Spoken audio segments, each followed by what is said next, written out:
Сәлем достар, біздің бүгін кезекті влог. Бүгін влогымыз біздің SM Running'тің тренировкасында болады. Жігіттер Астанаға дайындалып жатыр. Бұл екіден команда және де жай жартылай марафон және 10 километр жүгіретін жігіттер. Сондықтан да бүгін Нұрыспектің командасымен мини влог. Бүгін бұйырса кросс 16 километр. Астананың алдындағы Қайдамыз вообще? лыжный базовый лагерьдеміз. Соның трассасында. Бұйырса трассасында. өрге қарай кросс жүгіреміз 16 километр. Астана полумарафонның алдындағы соңғы длительный кросс. Неге Медеу емес, неге Алматы арена емес, неге именно осы лыжный комплекста? Бұл жақта бізге ыңғайлы, өте машина аз, табиғаты көріп тұрсыңдар, керемет. Және де 8 километр біздің планға сәйкес келеді. 8 километр подъемға жүгіреміз, 8 километр спускқа жүгіреміз. Ар жақта екіден состав қайсысы? Екіден составта Бақтияр бар, Нұртуған бар, және Баха бар. Баха бар. Бізде білесің ғой, екі команда шығады. Основной состав па? Вообще бар ма сендерде основной состав, қосалқы состав деген? Ондай жоқ, екеуі де основной состав қой. Екеуі де основной состав. Екі командада орын алуға үшін үміт бар. Енді көреміз, енді старт көрсетеді ғой бәрі. Старт көрсете ма, я болмаса профиктер көрсете ма? Я болмаса профиктер көрсет, я болмаса старт көрсетеді, екеуі біреуі. Жалпы жігіттердің экиденге қатысып жатқан жігіттердің личниктері қандай? Примерно есептеп көрейікші. Бірінші орынға деген үміткерліктеріңді, жүлдегерлікке үміткерліктеріңді 17 минуттан есептейсің ғой, грубо. 17 минуттан? 17 минуттан есептейсің, грубо. Бақтияр 17 минут, есептесқа, например, 17 минут. Сосын Нұртуған 17 минут. Есепте үшеуі. Қызды есептейсің 18-30 примерно, плюс-минус. 18-30, 18-0. 1.09 ғой. 1.09 жүгіреді. Мысалға қарайсың, Ержан составында кімдер бар? Сұлтан бар, сосын Ердос бар, Толқын бар, да? Мастер спорта бар Ержан. Да, Ержан мастер спорта, например. Если қара Ердос, Сұлтан, да, тағы бір любитель шықса, Естай. Сосын Толқын шықса, уже біздің командамен несі бірдей болады да, результаттары. Где-то 68-69 болады. И сол кезде уже финиште жарысады да. Ержан любитель емес па сонда? Ержан профессионал ол. Не үшін профессионал? Өзінің жұмысы бар. Ол жүгіріп, андай бір зарплатада жүрген жоқ, именно жүгіріп ақша тауып жүретін. Ол чемпионат Қазақстанға қатысады өйткені. Ол чемпионатқа кім выступать етеді, ол анау-мынау адамды допуск бермейді ғой. Заявкаға арналған результаты болады, например. Заявочный результат жібереді. И соған байланысты уже допуск береді ғой. Сен көзқарасың бойынша сондай ғой? Әрине, чемпионатқа кім қатысады, ол уже профессионал атлет болып саналады. Любитель кім сонда? Любитель ол профессионал не допуск бермейді оған, любительдерге. Любитель либо вообще чемпионат РК-ға қатыспайды, либо не бермейді, жаңағы результаты нашар болады ғой. Результат нашар болады. Мысалы, заявочный результат бересің ғой сен неге, да? Например, Нұрсұлтан мен 17 минут жүгіреді деп пятерканы. И олар алады да, алмайды сені 17 минут. Потому что сен результатын неге сәйкес келмейді, допуск бермейді саған. Норматив жаңа чемпион РК-ға допуск бермейді. Мен оны түсініп тұрмын, мен шыққым келеді, базар жоқ. Қанша уже старт болды ғой, например, мен қанша уже стартқа өзімнің нелерімді шығарам, чисто учениктерімді шығарам. Өткені біздің командадан басқа 50 команда бар да, 50 команда қатысады. Олардың барлықтарында любительді. Мен шықсам уже әділ болмайды да. Ол басқа командалар жаңағы профессионалдарды алмайды ғой.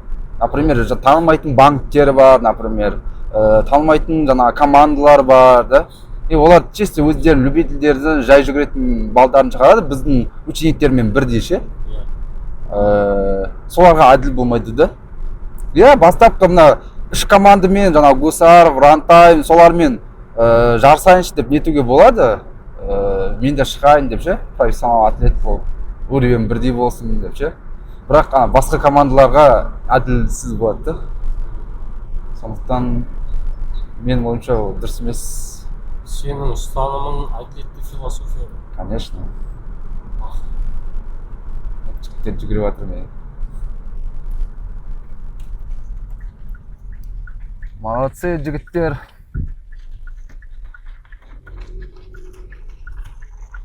Жігіттер не до тебя отыр ғой жерде. Нұрбек дейтін жігіт ол талантты вообще. 2000 жылғы бала ғой. Мықты. Кәдімгідей. Тараздың жігіттері мықты бола ма, әлде мен білмедім. Тараздың жігіттері сондай негізі. Мына жақта 8 километр жүгіреді дедің ғой, қанша набор шығады сонда? Набор ма? Ben қарамадым набор қанша шығатынын. Мән бермедім ба?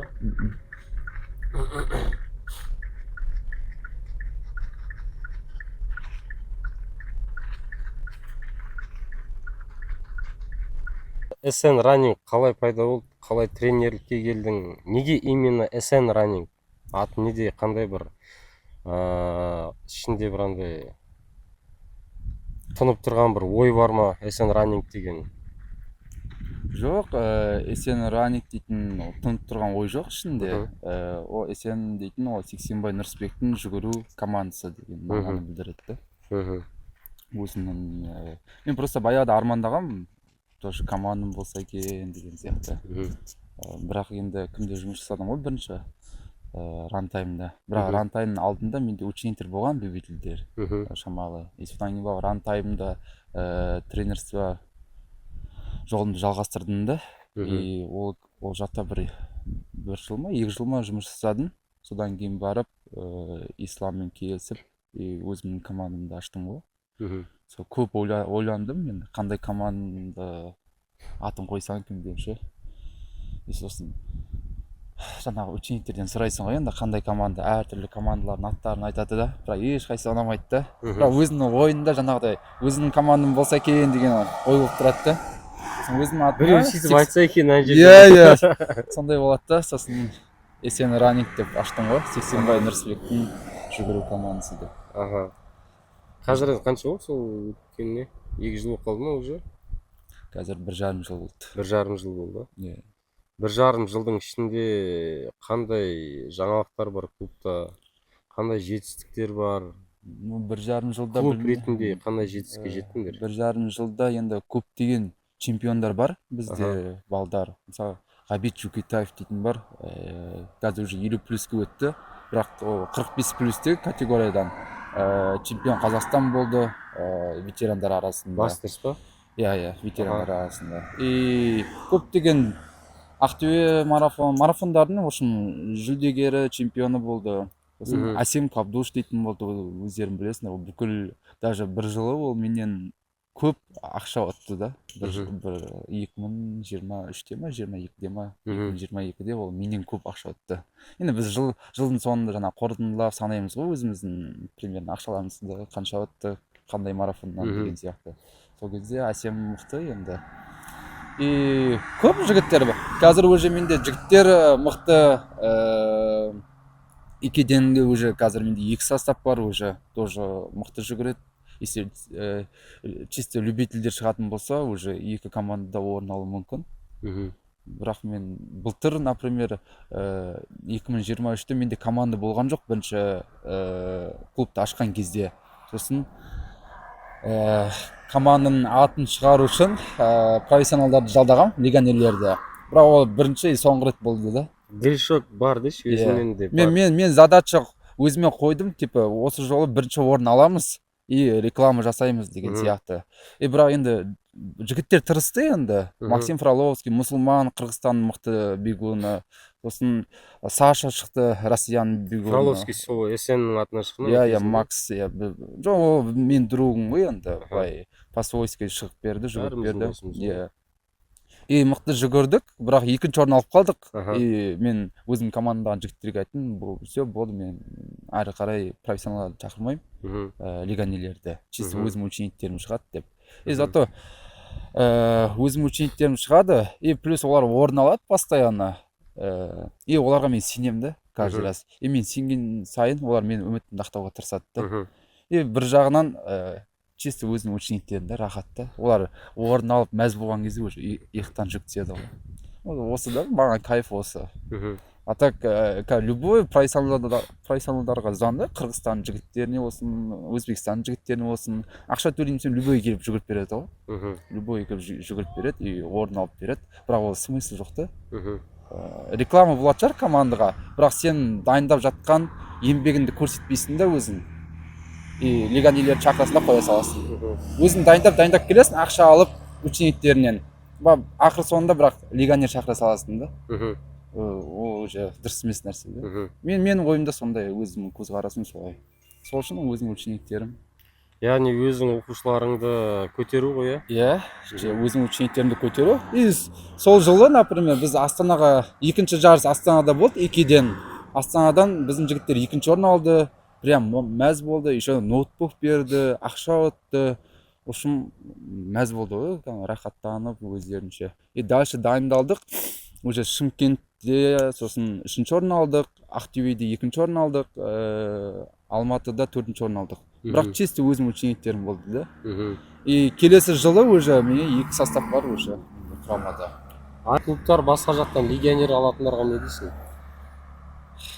Мен ештеңе айтпаймын, әркім өзінің көзқарасы бар ғой. Сен көзқарасың қандай? Менің көзқарасым сол дұрыс емес ол нәрсе. Ол дұрыс емес, потому что біздің ақшаны алады да өз мемлекеттеріне алып кетеді. Наоборот, біздің бегундар наоборот басқа мемлекеттен ақша әкелу керек та. Басқа шетелдің мықты бегундарын алып келеді ғой бізге. Реклама, анау, мынау деп ше. Одан да бізде жас атлеттер бар, например, 16 мен 18 жас аралығында балдар. Қазір студент ол жігіттер, бірақ жақсы жүгіреді да. Өздерінің возрастарында жақсы жүгіріп жатыр. И оларға поддержка беріп, соларды әрбір клуб өздеріне алса, ақшасы бар клубтар. И олар ол клубтың флагтарын көтереді. Және олар дейтін жақсы результат көрсетеді одан да. А қазір дейтін оларға дейтін именно дайындалып жатқан кезде мотивация жетіспей жүрді. Бәрі біреулер официант болып жүр, біреулер тағы бір жұмыс жасап жүр.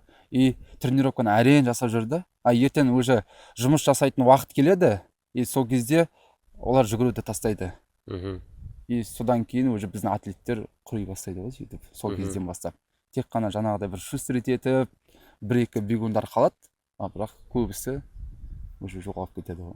Таланттар бар ғой бізде? Таланттар бар, конечно, өте көп қой. Қолдау жоқ. Қолдау жоқ. Только таланттарды тек қолдап жатқан сол 1-2 жігіттер бар. Сен қолдап жатқан нелерің бар ма, атлеттерің? Иә, мен 1-2 балдарды дайындаймын. Тегін? Тегін дайындаймын, кішкентай балдарды. 16-17 жастағы.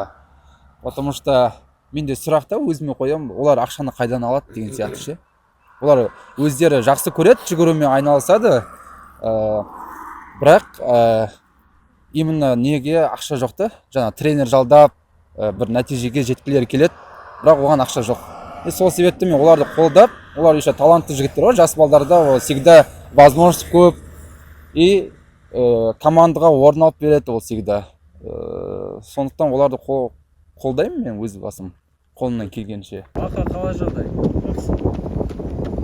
Как тебе трасса?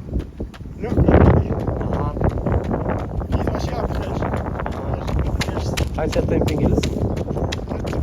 4:23.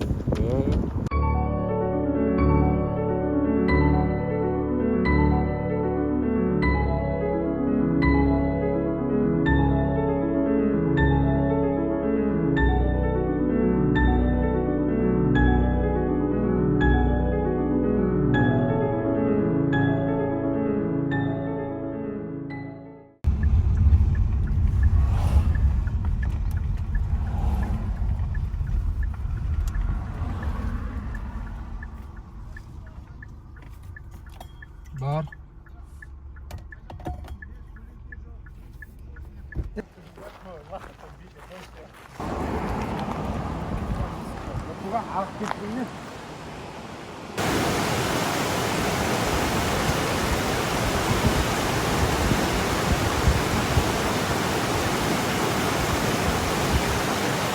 Біз тамақ ішуге келдік. Бешбармақ, қымыз, паста пати дейді, бірақ бізде бүгін бешбармақ пати болады. Кіммен? СН Running клубымен. Такое ощущение, как будто курортта жүрген сияқты бар да.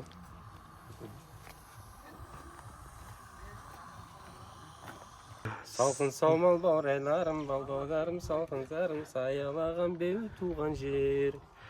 Сағындырғын сыр жайлауым, там-тырдам, там-там-тырдам, там-там-тырдам, там. Дариғай, таң-таң-таң-таң-таң-таң-таң. Заминка. Бір тарелка. Үш рет, үш тарелка, 100 по 100.